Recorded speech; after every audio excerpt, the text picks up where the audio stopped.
ಆರಂಭಿಕ ಹಂತದಲ್ಲಿ ವಿವಾದಿತ ಪೋಸ್ಟನ್ನು ಹಾಕಿದಂತಹ ಆರೋಪಿಯನ್ನು ಅರೆಸ್ಟ್ ಮಾಡಲಾಗುತ್ತೆ. ಠಾಣೆಯಲ್ಲೇ ಉದಯಗಿರಿ ಪೊಲೀಸರು ಇರಿಸಿಕೊಂಡಿರ್ತಾರೆ. ಕಾರಣ ಅದು ಇನ್ವೆಸ್ಟಿಗೇಟಿವ್ ಆಫೀಸರ್ ವಿವೇಚನೆಗೆ ಬಿಟ್ಟಿದ್ದು. ರಾತ್ರಿ 8:30ಕ್ಕೆ ಠಾಣೆಯ ಬಳಿ ಮುಸ್ಲಿಂ ಯುವಕರು ಜಮಾಯಿಸ್ತಾರೆ.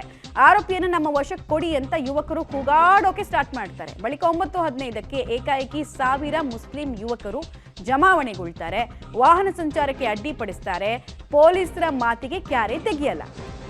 ಸೊ ಇದಿಷ್ಟು ಇನ್ಸಿಡೆಂಟ್ಗಳನ್ನ ಈ FIR ಕಾಪಿ ನರೇಟ್ ಮಾಡ್ತಾ ಹೋಗುತ್ತೆ. ಬಂದ ತಕ್ಷಣನೇ ಇವ್ರ ಕೈ ಕೊಟ್ಬಿಡ್ಬೇಕು. ಈ ದೇಶದಲ್ಲಿ ಸಂವಿಧಾನ ಅಂತಿದೆ, ಕಾನೂನು ಅಂತ ಒಂದಿದೆ, ಅದು ಯಾವುದೂ ಇಲ್ಲ. ಇವ್ರಿಗೊಂದು ಸ್ವಲ್ಪ ಇವರ ಭಾವನೆಗಳಿಗೆ ಚ್ಯುತಿ ಬಂತು ಅಂದ ತಕ್ಷಣ ಯಾರು ಆ ಕೆಲಸ ಮಾಡಿರ್ತಾರೋ ಅವ್ರನ್ನ ಇವ್ರ ಕೈಗೆ ಹ್ಯಾಂಡ್ ಓವರ್ ಮಾಡಿಬಿಡ್ಬೇಕು. ಇವ್ರದೇ ಸಂವಿಧಾನ ಇರೋದು ಅಂತ ಅಂದ್ಕೊಂಡ್ಬಿಟ್ಟಿದ್ದಾರೆ, ಇವ್ರದೇ ಕಾನೂನು ಇದೆ ಅಂತ ಅಂದ್ಕೊಂಡ್ಬಿಟ್ಟಿದ್ದಾರೆ. ನಾನು ಅದಕ್ಕೆ ಅವತ್ತು ಹೇಳ್ತಾ ಇದ್ದಿದ್ದು ಶಿಲಾಯುಗದ ಕಾಲದಲ್ಲಿ ಇವರಿದ್ದಾರೆ ಅಂತ.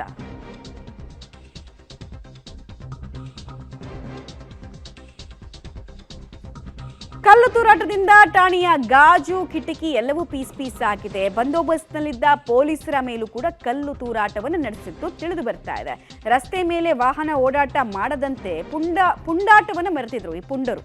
ಪೊಲೀಸರ ಮೇಲೆ ಮನ ಬಂದಂತೆ ಕಲ್ಲು ತೂರಾಟವನ್ನು ನಡೆಸಿದ್ದಾರೆ. ಹಾಗೆ ಅವಾಚ್ಯ ಶಬ್ದಗಳಿಂದ ಪೊಲೀಸರಿಗೆ ನಿಂದಿಸಿದ್ದಾರೆ. ಪೊಲೀಸರಿಗೆ ಅವಾಚ್ಯ ಶಬ್ದಗಳನ್ನು ನಿಂದಿಸಿರೋದು. ಮತ್ತೆ ಹಲವರಿಗೆ ಅಲ್ಲಿ ಕಲ್ಲು ಹೊಡೆದಿದ್ದಾರೆ. ಠಾಣೆಯ ಗಾಜು ಕಿಟಕಿ ಎಲ್ಲವನ್ನ ಪೀಸ್ ಮಾಡಿಬಿಟ್ಟಿದ್ದಾರೆ.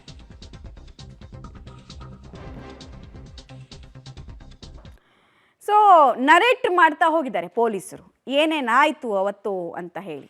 ಸೊ ಇವಾಗ ನಾವೇನೇನು ಹೇಳಿದ್ವಿ ಈ ಎಲ್ಲ ಅಂಶಗಳು ಕೂಡ FIRನಲ್ಲಿ ಅಡಕವಾಗಿದೆ. ಆರಂಭಿಕ ಹಂತದಲ್ಲಿ ನೋಡಿ ಅಲ್ಲಿ ನಾವು ಮಾರ್ಕ್ ಮಾಡಿ ತೋರಿಸ್ತಾ ಇದೀವಲ್ಲ, ಸಮಯ, ಅಕ್ಯೂಸ್ಡು, ಯಾರ್ಯಾರು ಎಲ್ಲೆಲ್ಲಿ ಏನೇನು ಮಾಡಿದ್ರು, ಯಾವ್ಯಾವ ರೀತಿಯಾಗಿ ಅವರು ಕ್ರೌರ್ಯವನ್ನು ಮೆರೆದ್ರು ಅನ್ನೋದಕ್ಕೆ ಡೀಟೇಲ್ಸ್ ಕೊಡ್ತಾರೆ KP ನಾಗರಾಜ್. ಈ ಮತಾಂಧ ಪುಂಡರ ಕ್ರೌರ್ಯ ಎಂಥದ್ದು ಅನ್ನೋದನ್ನ ಪೊಲೀಸರು ನರೇಟ್ ಮಾಡಿರೋದನ್ನ FIR ಕಾಪಿಯಲ್ಲಿ ಕೇಳಿಸ್ಕೊಳ್ತಾ ಇದ್ರೇನೆ ಎಷ್ಟರ ಮಟ್ಟಿಗೆ ಪೊಲೀಸರಿಗೆ ಭಯವನ್ನ ಇನ್ಫ್ಯೂಸ್ ಮಾಡೋ ಕೆಲಸವನ್ನ ಈ ಪುಂಡರು ಮೆರೆದಿದ್ರು ಅನ್ನೋದು ಸ್ಪಷ್ಟವಾಗ್ತಾ ಇದೆ. ನಿಶ್ಚಿತವಾಗ್ಲೂ ಕೂಡ ಮಮತಾ, ಈ ಇಡೀ FIRನ ಗಮನಿಸ್ತಾ ಇದ್ರೆ ಆ ಕ್ಷಣದ ಪರಿಸ್ಥಿತಿ ಯಾವ ಲೆವೆಲ್ಗೆ ಇತ್ತು ಅನ್ನುವಂಥದ್ದು ನಾನು ನಿಮ್ಗೆ ಇನ್ನೊಂದು ಮಾತನ್ನು ಜ್ಞಾಪಿಸ್ತಾ ಇದ್ದೀನಿ. ಆ FIRನ ಕೊನೆಯಲ್ಲಿ ಒಂದು ಪದವನ್ನು ಬರೆದಿರುವಂಥದ್ದು, ಇದು ನಾವು ಹೇಳ್ತಾ ಇರುವಂಥ ಪದ ಅಲ್ಲ, ಖುದ್ದು PSI ಕೊಟ್ಟಿರುವಂತಹ ದೂರಿನಲ್ಲಿ ಅಡಕವಾಗಿರುವಂಥದ್ದು. ಅದರಲ್ಲಿ ಇರುವಂಥದ್ದು ಪೊಲೀಸರ ಸಾವು ಸಂಭವಿಸಬಹುದು ಎನ್ನುವಂಥ ಕಾರಣಕ್ಕೋಸ್ಕರವಾಗಿ ಕಲ್ಲುಗಳನ್ನು ತೂರಾಟ ಮಾಡಿದರು ಅನ್ನುವಂಥದ್ದನ್ನು ಮೆನ್ಷನ್ ಮಾಡಿದ್ದಾರೆ FIRಲ್ಲಿ. ಇದು ನಮ್ಮ ಪದ ಅಲ್ಲ, ಇದು FIRನಲ್ಲಿರುವಂಥ ಪದ. ಪೊಲೀಸರ ಸಾವು ಆಗಿಬಿಡಬೇಕು ಅನ್ನುವಂಥ ಕಾರಣಕ್ಕೋಸ್ಕರವಾಗಿ ಕಲ್ಲು ತೂರಾಟವನ್ನು ಮಾಡಿದರು. ಅಂದರೆ ಅಲ್ಲಿಗೆ ಸ್ವಲ್ಪ ಪೊಲೀಸರು ಯಾಮಾರಿದ್ರು ಕೂಡ DJ KG ಏನು ಬೆಂಗಳೂರಿನ ಘಟನೆ ಆಗಿತ್ತು ಅದನ್ನು ಮೀರಿಸುವಂಥ ಘಟನೆ ಮೈಸೂರಿನಲ್ಲಿ ನಡೆದು ಹೋಗ್ಬಿಡ್ತಾ ಇತ್ತು. ಆ ಲೆವೆಲ್ಗೆ ಆ ಯುವಕರನ್ನ ಪ್ರಚೋದನೆಯನ್ನು ಮಾಡಲಾಗಿತ್ತು. ಆ ಲೆವೆಲ್ಗೆ ಆ ಕ್ಷಣದಲ್ಲಿ ಆ ಯುವಕರು ಉದ್ವಿಗ್ನಗೊಂಡಿದ್ರು. ನೀವಾಗಲೇ ಹೇಳ್ತಿದ್ದಂತೆ ಅಕ್ಯೂಸ್ಡ್ನ ಒಬ್ಬನ್ನ ಅರೆಸ್ಟ್ ಮಾಡಿಬಿಡ್ಬೇಕು, ಅರೆಸ್ಟ್ ಮಾಡ್ತಿದ್ದಂಗೆ ತಂದು ಇವ್ರ ಕೈಗೆ ಕೊಟ್ಬಿಡ್ಬೇಕು. ಅಂದರೆ ಸಾಮಾನ್ಯವಾಗಿ BJP ಅವ್ರು ಹೇಳ್ತಾ ಇರ್ತಾರೆ ತಾಲಿಬಾನಿ ಮನಸ್ಥಿತಿ ಅಂತ. ಅದರಲ್ಲೇನು ತಪ್ಪಿಲ್ಲ ಅಂತ ಅನ್ಕೋತೀನಿ ಮಮತಾ. ಯಾಕಂದರೆ ಅವರ ವರ್ತನೆಗಳು ಅದೇ ರೀತಿಯಾಗಿರುವಂಥದ್ದು. ಅಲ್ಲಿ ಯಾರು ಪೊಲೀಸ್ ಠಾಣೆ ಒಳಗಡೆ ಆರೋಪಿ ಇದ್ದಾನೋ ಅವನನ್ನು ತಂದು ನಮ್ಮ ಕೈಗೆ ಕೊಟ್ಬಿಡ್ಬೇಕು. ನಾವು ಅವನನ್ನು ತಾಲಿಬಾನಿ ಮನಸ್ಥಿತಿಯಲ್ಲಿ ಕಲ್ಲುಗಳನ್ನ ಹೊಡೆದು ಸಾಯಿಸ್ಬಿಡ್ಬೇಕು ಅನ್ನುವಂಥ ಮನಸ್ಥಿತಿನೇ ಅವತ್ತು ಅವರು ಪ್ರದರ್ಶನ ಮಾಡಿರುವಂಥದ್ದು. ಅದರಲ್ಲೂ ಕೂಡ ಪೊಲೀಸರ ಸಾವು ಸಂಭವಿಸಬೇಕು ಅನ್ನುವಂಥ ಕಾರಣಕ್ಕೋಸ್ಕರವಾಗಿ ಕಲ್ಲು ತೂರಾಟವನ್ನು ಮಾಡಿದ್ದಾರೆ, ಟಾರ್ಗೆಟ್ ಮಾಡ್ಕೊಂಡು ಮಾಡಿದ್ದಾರೆ ಅನ್ನುವಂಥದ್ದನ್ನು FIRಲ್ಲಿ ಹೇಳಲಾಗಿದೆ. ಇದು ನಮ್ಮ ಪದಗಳಲ್ಲ. FIRಲ್ಲಿ PSI ಉದಯಗಿರಿಯ PSI ಸುನೀಲ್ ಅವರು ಕೊಟ್ಟಿರುವಂಥ ದೂರಿನ ಆಧಾರದ ಮೇಲೆ ದಾಖಲಾಗಿರುವಂಥದ್ದು.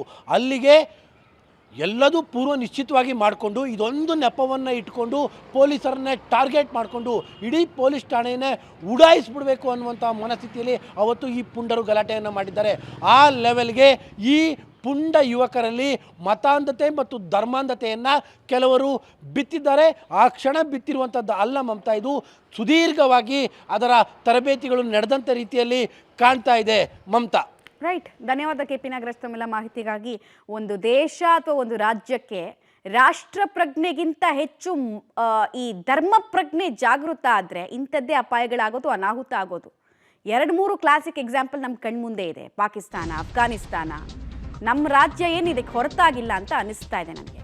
ಮೈಸೂರಿನ ಉದಯಗಿರಿ ಠಾಣೆಯ ಮೇಲೆ ಕಲಸಿತ ಪ್ರಕರಣಕ್ಕೆ ಸಂಬಂಧಪಟ್ಟಂತೆ FIRನಲ್ಲಿ ಭೀಕರತೆ, ಅಂದರೆ ನಾನು ಆಗಲೇ ಹೇಳ್ತಾ ಇದ್ದೆ ಭಯವನ್ನು ಇನ್ಫ್ಯೂಸ್ ಮಾಡೋ ಕೆಲಸ ಹೆಂಗಾಗಿದೆ ಅಂತ.